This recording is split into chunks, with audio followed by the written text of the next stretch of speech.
You need to restart your computer and enter the BIOS mode by pressing F2 or other buttons in your keyboard. And you can see here I'm using this version of motherboard, yes, ASROCK and A320, and at least you need the minimum bytes version of 7.20 if I'm not mistaken, but I'm here using 7.40.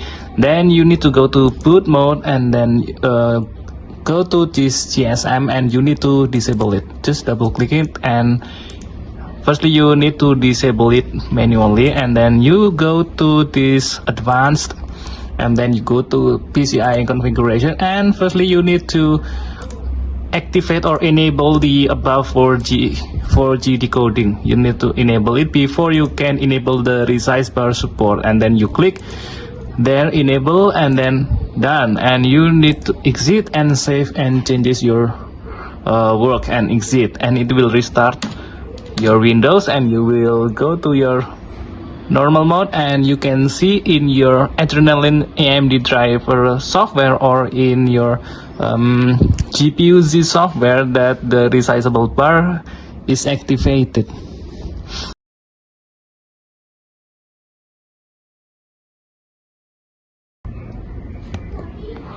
Go to performance tab and then go to tuning and scroll down, and you can see there that the AMD Smart Access Memory is already enabled, and you can check it also in GPU Z if you have the software. It will detect your GPU graphics card, and here you can see the resizable bar is enabled.